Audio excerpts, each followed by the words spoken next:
នៅពេលដែលអ្នករឹងមាំផ្លូវចិត្តមួយអ្នកនឹងយល់ថាគ្មាននរណាម្នាក់មកជួយអ្នកត្រួសត្រាយផ្លូវឲ្យអ្នកក្រៅពីខ្លួនឯងនោះឡើយរាល់ថ្ងៃនេះអ្នកតស៊ូប្រយុទ្ធគឺដើម្បីយកឈ្នះលើហ្គេមជីវិតខ្លួនមិនមែនលើអ្នកដទៃ 2. អ្នកលែងសូវខ្វល់ពីពាក្យសម្ដីអ្នកដទៃដូចពីមុនព្រោះអ្នកយល់ថាសុខភាពផ្លូវចិត្តរបស់អ្នកវាមានសារៈសំខាន់ជាងគំនិតនិងពាក្យសម្ដីរបស់អ្នកដទៃ 3. អ្នកបានកំណត់ព្រំដែនជាមួយមនុស្សអ្នកយល់ថាមនុស្សបែបណាគួរនៅក្បែរមនុស្សបែបណាគួរដកឃ្លា 4. អ្នកមិនអនុញ្ញាតឲ្យការឈឺចាប់មកបំផ្លាញអ្នកទៀតឡើយ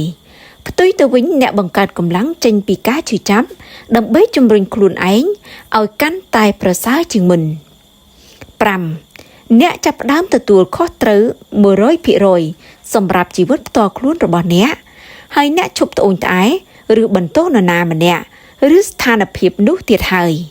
6. អ្នកចាប់ផ្ដើមទទួលយកការរិះគន់ហើយអ្នកឈប់អាក់អន់ចិត្តដូចមុនព្រោះអ្នកយល់ថា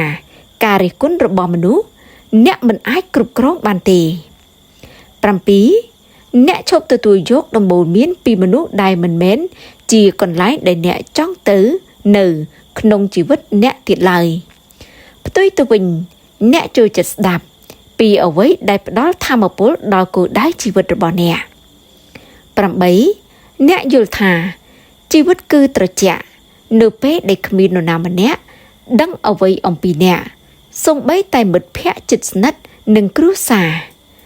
9. អ្នកមិនដែលប្រើចុងសប្តាហ៍របស់អ្នកដើម្បីគេចចេញពីជីវិតដែលអ្នកមានរួចហើយនោះទេផ្ទុយទៅវិញអ្នកប្រើវាដើម្បីកសាងខ្លួនអ្នកនៅជីវិតដែលអ្នកចង់បាន 10. អ្នកបានប្រកាន់ខ្ជាប់នៅភាពទៀងទាត់វិន័យលើកទឹកចិត្តជំនាញដើម្បីជួយជីវិតឲ្យល្អជាងមុន 11. អ្នកបានដឹងហើយថាអ្នកមិនទទួលខុសត្រូវចំពោះសុភមង្គលរបស់អ្នកណាម្នាក់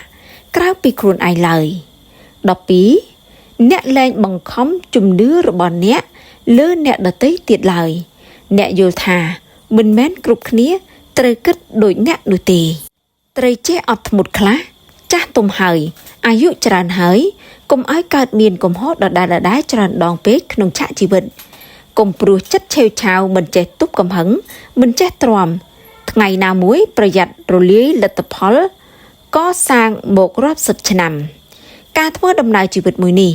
គ្មាននរណាម្នាក់ដែលថាមិនជួបនោះទេទុក្ខលំបាកភាពឈឺចាប់ការមាក់ងាយពេកជ្រាយការប្រមាថឬក៏ការមិនអោយតម្លៃប៉ុន្តែគ្រាន់តែជាមេរៀននេះមានមនុស្សខ្លះពូកែទ្រាំអត់ធ្មត់មិនបង្ហាញប្រតិកម្មភ្លាមៗដរាបណាមិនហួសដែនកំណត់កុំធ្វើតាមតែនឹកឃើញតាមតែអារម្មណ៍យល់ឃើញមនុស្សមានជ្រុងគំនិតមិនសមមាត្រគ្នាឡើយបើអ្នកបន្តយកអារម្មណ៍មកប្រើដើម្បីដោះស្រាយបញ្ហាឬស្វែងរកគោលការណ៍ថ្មីច្បាស់ណាស់លទ្ធផលគឺខកចិត្តចុងក្រោយសូម្បីតែខ្លួនឯងក៏ស្អប់ខ្លួនឯងព្រោះខ្លួនឯងជាអ្នកបញ្ជាខ្លួនឯងឲ្យដើរខុស